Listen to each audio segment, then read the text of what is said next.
Welcome to In Pursuit of Truth. This is your host, Sir Patrick Mack. Ladies and gentlemen, you are watching live footage of Rod Rosenstein trying to navigate the deep state bus. And oh no, I don't think that was supposed to happen. Oh, that is a travesty indeed. The deep state is in a panic. They are freaking out over the Kavanaugh nomination. It looks like we're sitting right now at 51-49, still waiting and still listening to these deep state knuckleheads debating. Meanwhile, I told you yesterday that I thought Russia might have been spying on me, but it turns out we've got some new developments. Take a listen at what happened this morning. 醒来，醒来，醒来，醒来，醒来，醒来！你是一个懒惰的人。Yeah, who knew it was China the whole time? I thought it was Russia. You know what the kicker was? She kept asking me to call her Alexis. Nah, I'm just kidding. Come on, lighten up. Hey, I want to thank you guys for helping me get to 50,000 subscribers. I really appreciate it. All of you except for Susan Wojcicki, CEO of YouTube. No cake for you. And boy, do I got a cake for you. Look at this. 50K is a piece of cake. I see what you did there. And it's not just a cake. It's a cookie. It's a cookie and a cake. It's a cookie cake. It's two things. Because Q says sometimes things have double meanings. And this has a double meaning. So it's like a cake with dual citizenship. So enjoy yourself a piece of cake. Slide on over. Say hello to your neighbor. And let's get started with some Q. Post 2344, 38 minutes after the hour of 12. We get this classic confrontation in the hallway right here between Diane, hey, that's my fine Feinstein, and Lisa Murkowski. And it looks like Feinstein was threatening her. Let me blow it up over here a little bit. Look at that. Looks like a tense standoff. Feinstein looks like she's going to grow some horns out that noggin right there. God, dog. And she's like, did you vote the way I wanted you to? Yes, Diane, I voted, okay? Look, I didn't do it for you, okay? I did it because Alyssa Milano would not stop Skyping me. Good. Because if you don't, you're going to get it.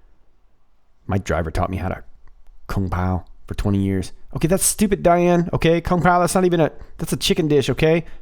You're a chicken dish. Okay, so will you just move, Diane, okay? I need coffee. Where's Corey? All right, well, you see what's up. A little threatening going on, right? And in brackets here, Q says picture repost. So this came from a repost. It wasn't just the Q team taking this picture. A picture is worth 1,000 words. See evil in the face of Feinstein? Yeah, I think we do, don't we? See fear and emotion in the face of Murkowski? Now, I'll be honest with you. At first, they didn't. It looked like she was kind of going back at her. But it turns out that was the case. After all, Murkowski ended up voting no. So clearly, she was scared. Well, Q says a phone was present. That is a horse of a different color, isn't it? Okay. So is it possible that rather than just this picture, and we have a couple more pictures, which I'll show you in a minute here, but it looks like maybe, is it possible that we have some audio too? And it does look like Diane is holding a phone right there. Now, I'm not really sure there, but it does look like she could be holding a phone. Let's take a look at the blown up version there. Yeah, maybe her hands are just tense because she's about to throw a right cross, but it looks like she might be holding a phone there. So could it be that they lifted it right off the phone, or is there a phone nearby that was recording some audio? Or maybe this is a screenshot of some video. Who knows? I guess there's a lot of answers there, but there were a lot of people in the hallway, and it looks like we may have a recorded conversation there. Don't know, but the plot thickens. Meanwhile, Dianne Feinstein's not feeling so well these days, is she? Take a look. All around me are familiar faces, worn out places, worn out faces. Well, she doesn't seem very chipper at all now, does she? What's up, Cocoa Puff? What's wrong? I guess she knows what's coming down the pike. Let's move on to 2345, 47 minutes after the hour of 12. Q takes us back to post 2042 back on August 31st. Says important to remember, so let's give it a look-see. We start off with his special approval code, and then Q says set up example 1, gives us a Hill link. Homeland Security confirms special entry for Russian lawyer. And that was Loretta Lynch, Aunt Loretta. Looks like she left a paper trail giving this special entry to Natalia Veselnitskaya, which ended up leading to the meeting with Manafort. That's how they set up Manafort to get the FISA warrant issued and approved for Manafort, and then subsequently Mueller's investigating Manafort. When we have another FISA warrant issued for Papadopoulos, who they were trying to paint out as an accomplice. Mueller ends up investigating Papadopoulos. Then we get the FISA warrant issued and approved for Carter Page. And next thing you know, Mueller's investigating Page. Then we get one approved for Flynn. We all know how that worked, right? He ended up pleading guilty for something he didn't really lie about. I guess he technically lied, but you see what happened, right? Mueller ends up investigating Flynn. Well, those guys were all a big threat. And of course, Page and Papadopoulos were just kind of stuck there to try and connect somehow Trump to Russia. And it didn't work out so well. Manafort was sort of similar, even though he was guilty of some things, ends up leading the connection from Russia back to the Clintons by way of Podesta, right, through the Ukraine. So this was a whole mess, but these were the FISA warrants. Q says you must target, remove, and silence all those illegally targeted for FISA surveillance. Yeah, this was not a legal FISA surveillance warrant. Plus, the UK was assisting. They were helping out over there. UK assist plus FISA surveillance includes, all upstream collection, plus tangent contacts. And that's what they really wanted, right? They wanted the tangent contacts. They weren't going after Papadopoulos. They weren't going after Page. They wanted all the contacts. They wanted umbrella surveillance. Anybody that they knew or emailed or spoke to or whatever. Foreign target designator. And the foreign target designator comes from Section 702. It has to be a foreign target living overseas. Well, they created leapfrog hops to isolated real target being President Trump and whoever else. I have a feeling we're going to find out more as the weeks go on who else has been spied on. Non-F comms being, I would assume, non-foreign comms. Section 702.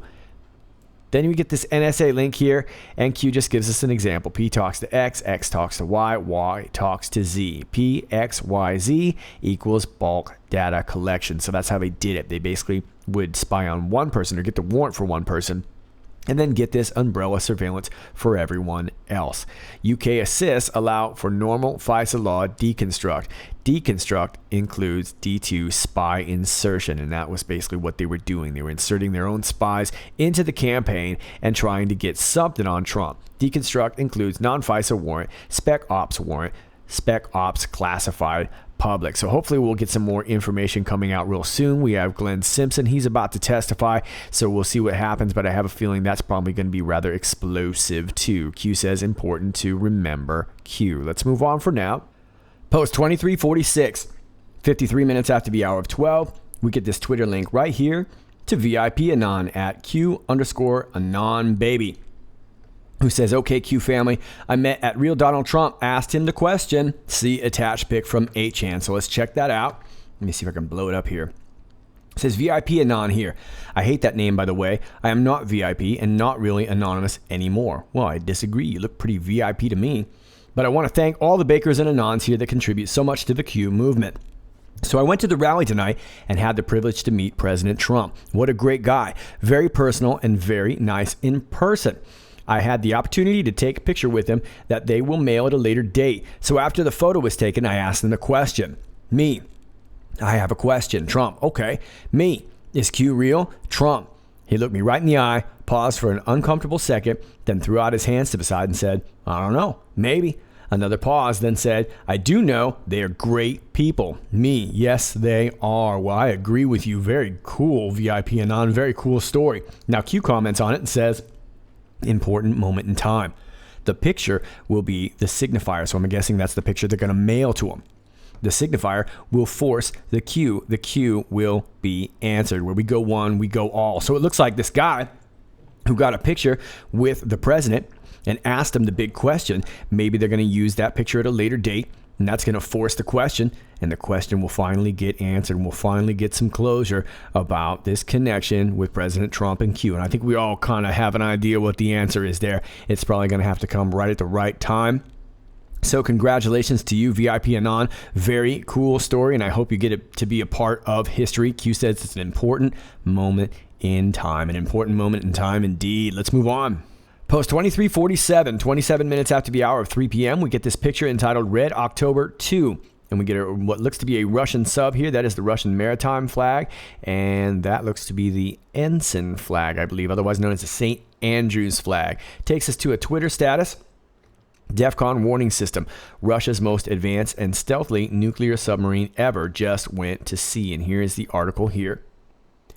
It says Russian second Severodvinsk I just missed it there. Class submarine K561 Kazan, which is a modified project 08851 Yasin M design, went to sea for the first time for builders trials on September 24th. The massive nuclear-powered guided missile submarine SSGM was designed by the Malachite Design Bureau in St. Petersburg and was built in the northern Russian city of Severodvinsk. Kazan was launched on April 8th, 2027, and was originally expected to be delivered to the Russian Navy this December, but construction work on the vessel was delayed. At present, Kazan is not expected to be delivered to the Russian Northern Fleet until at least 2019. Nonetheless, the Russian vessel is expected to be the most formidable enemy submarine the United States Navy has ever faced. Okay, so I believe they meant to say 2017 right there. It goes on to talk about how nice this thing is and how scary it is. It's a big, fast sub. Now, let me take you back here. Q says double meanings exist. Now, we've talked a lot about Red October. We've had a lot of meanings. We've talked about the movie Hunt for the Red October. And of course, Q at one point dumped Hunt for Red October and just talked about Red October. We've talked about Red October, meaning the red wave that's coming in October. You could talk about the Bolshevik Revolution. You could talk about lots of things, I suppose, in regards to this Red October. Some months back, we found a Red October steel plant that actually was relevant, and Q was referencing that too. So there was a lot of Red Octobers, but now I think we might be going back to the movie, and now that we're talking about Red October 2, that may be the case. Now let's look in the next post here. Q adds on here.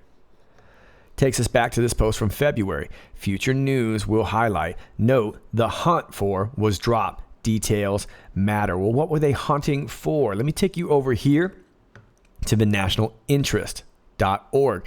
And this is from August 24th, 2018. In the worst reboot of the hunt for Red October we've ever heard, Russia has lost a secretive nuclear-powered cruise missile at sea during a failed test in the last several months, CNBC reports. Citing an unnamed U.S. intelligence official, CNBC reports that the Russian military lost one of the 4 cruise missiles used during tests conducted over the Barents Sea between last November and February, all of which ended in failure. The status of the missile and its nuclear fuel is unknown, and its disappearance has reportedly triggered an all-out search in the Barents Sea north of Scandinavia by Russian military personnel. According to CNBC, the 4 test flights range from 5 miles to 22 miles. While it's currently unclear which launch resulted in the lost missile, U.S. Air Force nuclear sniffing WC-135 Constant Phoenix aircraft were active in the Barents Sea and Baltic Sea from March to August of this year, with a Russian fighter intercepting one of the aircraft over the Baltic Sea on August 8th. This missile, one of many doomsday devices touted by Russian President Vladimir Putin's government during Moscow's last showcase of new military capabilities, is purportedly capable of loitering as an unmanned second strike platform that can remain in the air for an extended period of time over a virtually unlimited range. Obviously, the cruise missile could cause an environmental catastrophe if the reactor is breached, but besides the stupidity of losing a bunch of nuclear material in the middle of the open ocean, the incident reveals the short-sighted nature of nuclear-powered cruise missiles at all. They cause environmental devastation. They're horribly expensive, and decommissioning them is a virtual nightmare. It makes little sense for Russia to even test the damn thing, since the Ministry of Defense has such an effective nuclear deterrent in place already. Okay, so this was a big story a while back, and then it kind of all of a sudden went away. Now, I'm not really sure if that was the very hunt that we were talking about, that would seem to make sense, although it doesn't seem to really make sense as far as the timeline goes. Q adds on to this right here, gives us this Twitter link to CNN. A top U.S. admiral warns of a Russian submarine threat, and that takes you to this link here. Here, off of CNN Politics. Russia is not 10 feet tall, but they do have assets that keep me vigilant and concerned. One of them is in the undersea domain. Foggo, the commander of U.S. Naval Forces Europe, told reporters at the Pentagon. While Foggo said Russia's surface fleet, including its aging aircraft carrier, posed little threat, saying Moscow did not have a robust capital ship capability, he did express concerns about Russian advancements in its development of submarines and cruise missiles. We've seen creation of new classes of all sorts of submarines and ships. I'm more concerned with submarine warfare, Foggo said earlier on Friday while addressing the Atlantic Council in Washington. Russians have produced the new Dolgoruki class submarine, They've produced the Severodvinsk class submarine. They've produced the new Kilo hybrid class submarines, Fargo told reporters at the Pentagon. He said 6 of the Kilo class subs were either operating in the Black Sea or the Eastern Mediterranean, where they're firing the Kalibr missile, a Russian-made cruise missile that he called very capable, saying it could reach any one of the capitals of Europe. That's a concern to me, and it's a concern to my NATO partners and friends. So we should know where they are at all times, he added, advocating for increased U.S. and allied investment in anti-submarine warfare capabilities. Okay, well, we do know that Russians make very, very good submarines. Although I'm not so sure that the rest of the Navy would be considered that formidable compared to the U.S. Navy. But this could be very concerning. But it looks like, again, we are, just like we were talking about yesterday, banging the war drums of Russia just as Kavanaugh is getting ready to be confirmed. Q says, and so it begins. How do you start a war? Well, I guess you fire a missile, you bomb something, you do something. Q says markers matter. Playbook fail. So we know that this is probably the deep state knuckleheads trying to drum up some scare tactics, trying to make us afraid of Russia. Now, I would assume that if the hunt for was dropped, maybe they found this missing missile or missing sub. Not really sure if that's the same thing we were looking for there, but we might get a little bit more perspective in this next post here. Q adds on with this picture here. And this is a picture from Whidbey Island, skunkbayweather.com. This is from a previous Q post. For those who are new, this was a missile that was fired from a submarine. The picture is from June 10th. Q says unauthorized missile fired, unauthorized emergency incoming missile threat. Yeah, this was from some sub that was out there, and they were saying that it was maybe Russia, probably China at the time. Q says activated Hawaii. And we had a previous event too where we were thinking, where we had this false alarm thing or whatever it was that was going on in Hawaii. And that was right around the time then later in February where Q said, note the hunt for was dropped. So we realized that we were looking for a sub. Now I'm not sure if we were looking for the missile too, but we were definitely looking for a sub. So this missile was fired at Air Force One because this was on POTUS's route to Korea.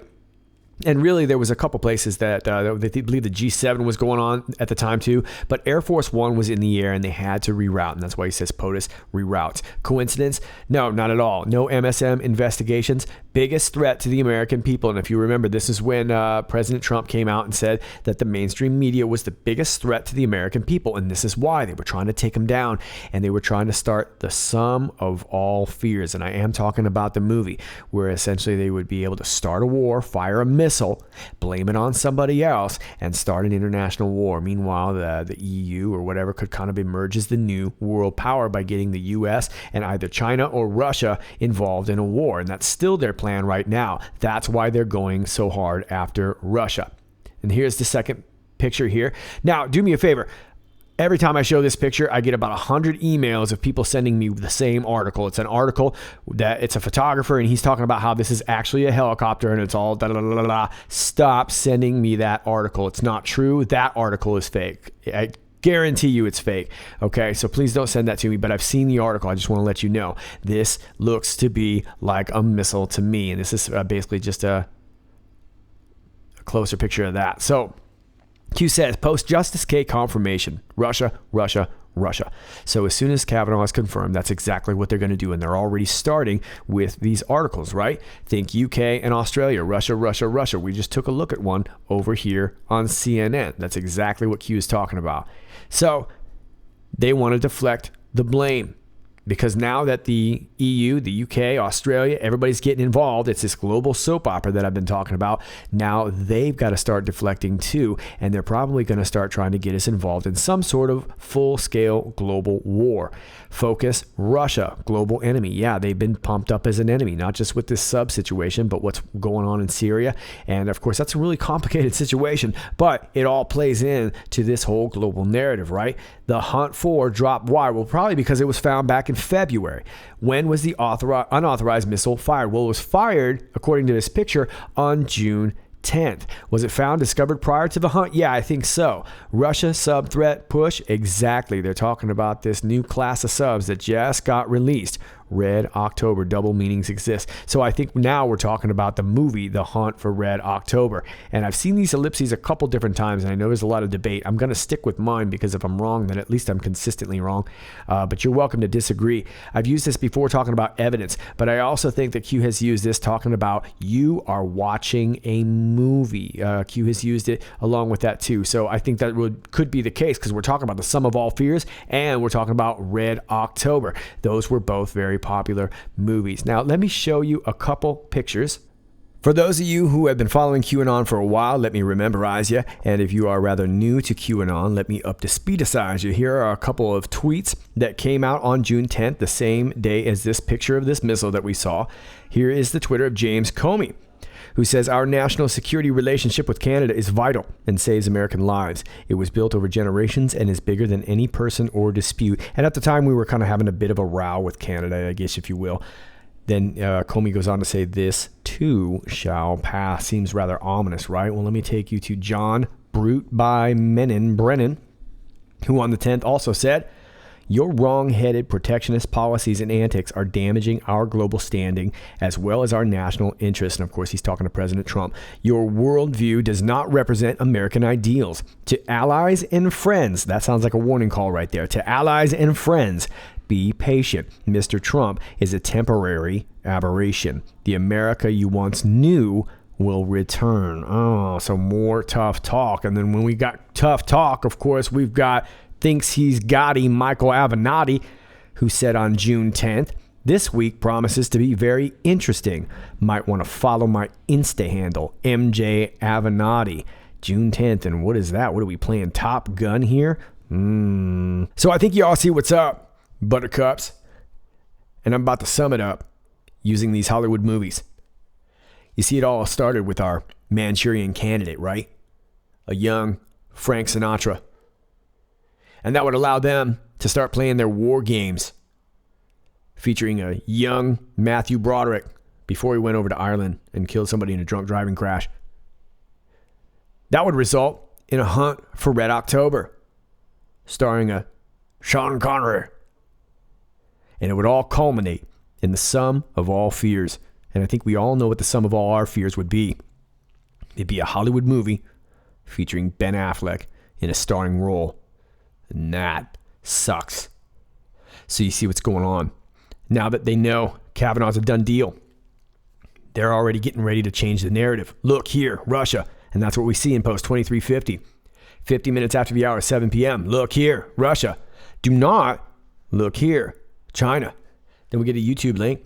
Q says, worth 43 minutes of your time. And they're right. Fake news will never report. Important to understand going forward. Facts matter. And this is a speech from Vice President Mike Pence.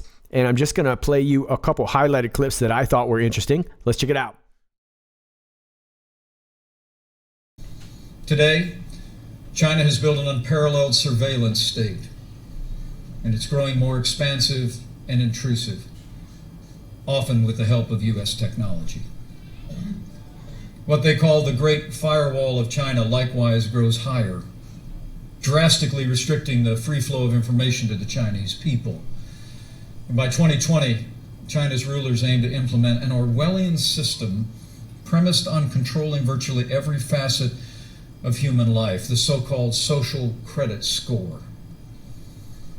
In the words of that program's official blueprint, it will allow the trustworthy to roam everywhere under heaven while making it hard for the discredited to take a single step. And when it comes to religious freedom, a new wave of persecution is crashing down on Chinese Christians, Buddhists, and Muslims. Last month, Beijing shut down one of China's largest underground churches. Across the country, authorities are tearing down crosses, burning Bibles, and imprisoning believers. And Beijing has now reached a deal with the Vatican that gives the avowedly atheist Communist Party a direct role in appointing Catholic bishops. For China's Christians, these are desperate times. China is meddling in America's democracy. As President Trump said just last week, we have, in his words, found that China has been attempting to interfere in our upcoming midterm elections. Our intelligence community says that China is targeting U.S. state and local governments and officials to exploit any divisions between federal and local levels on policy. It's using wedge issues like trade tariffs to advance Beijing's political influence. For example, Google should immediately end development of the Dragonfly app that will strengthen the Communist Party's censorship and compromise the privacy of Chinese customers.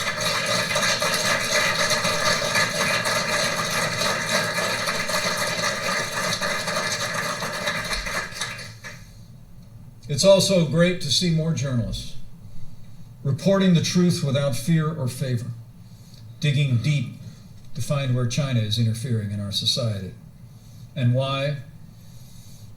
And we hope that American and global news organizations will continue to join this effort on an increasing basis.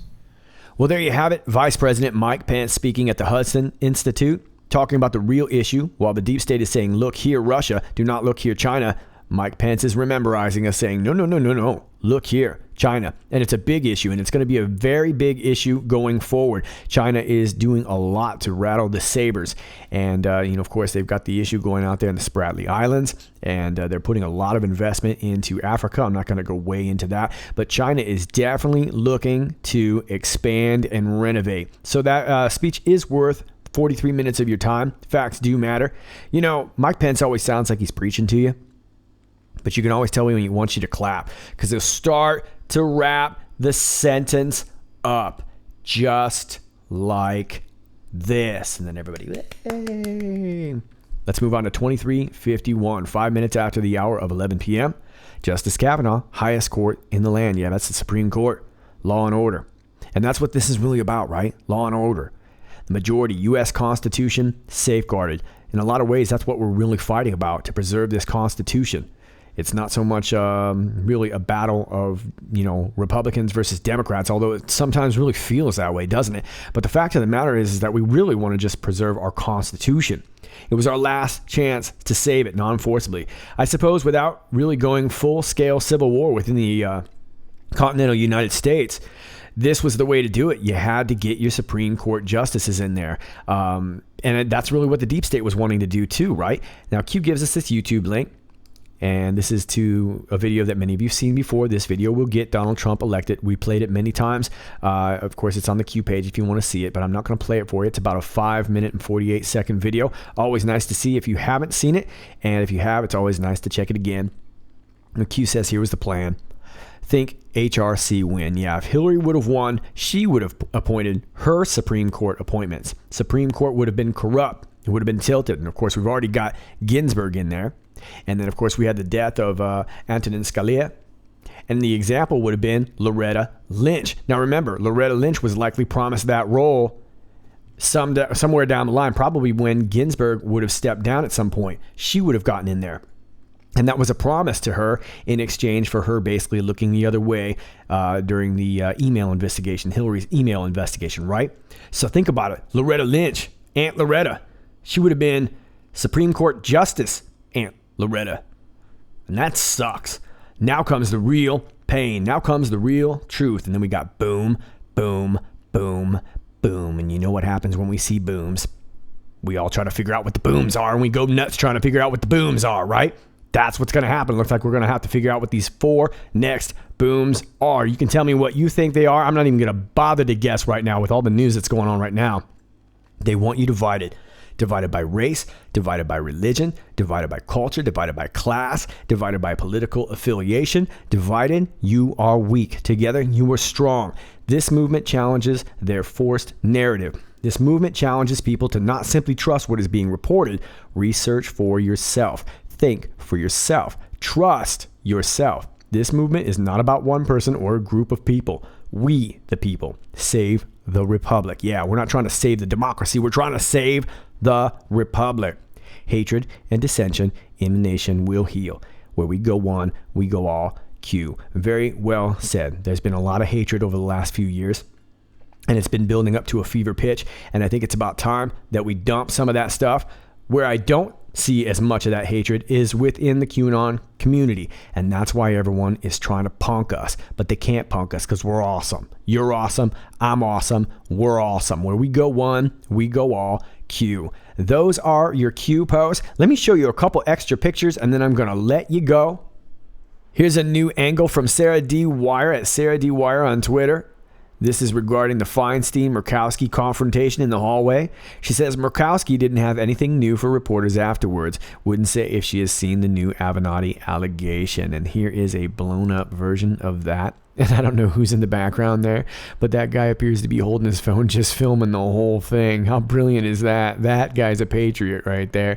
And you can see that Feinstein no longer has her hand on the wall. She's got it behind her back. She's like, I'm not touching you. I'm not touching you.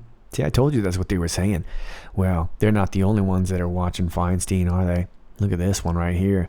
Who's that behind? Is that the silent executioner right there? Oh, and Jeff Sessions. He says, soon. Wow, Sessions is everywhere. Look at this. Oh, he's over there. He is again. Oh, no, he's peering over the shoulder. He's kind of short, isn't he? He says, soon. How about that? And finally, let me leave you with this. Special thanks to SR at Sam767-77075 who sent me this. And I swear to you, ladies and gentlemen, I was just talking about this yesterday. I swear to you, I did not know that this was going to take place. Thanks so much for making my day with this. At IPOT 1776, in keeping with your video today, I was talking yesterday about how Hillary is Costco. She sells everything. And look where... She's selling books at Costco. Ladies and gentlemen, I can't make this up. I swear to God, this is the best thing I've ever seen, at least today. Thank you so much, SR. All right, boys and girls, that's all I got for you today. Enjoy your Mad Hatter Day today.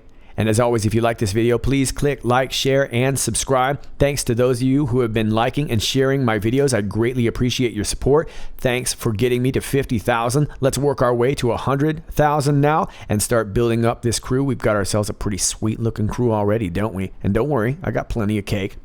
Now, if you are new to my channel, welcome to you. Keep in mind, you will be, from time to time, unnotified, unclicked, and unsubscribed. That's the game that CEO of YouTube, Susan Wojcicki, likes to play with you, and that's why she doesn't get cookie cake.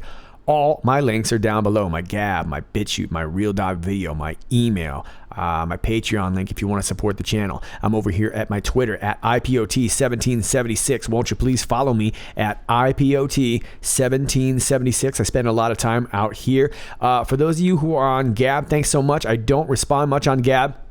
I just don't have enough time these days, and I spend most of my time between YouTube and Twitter, at least for now, but at some point it probably will be Gab. So thanks to those of you who do comment over there, and I'm sorry that I don't have a lot of time to respond. Just so you know, I'm not trying to be rude. I love y'all.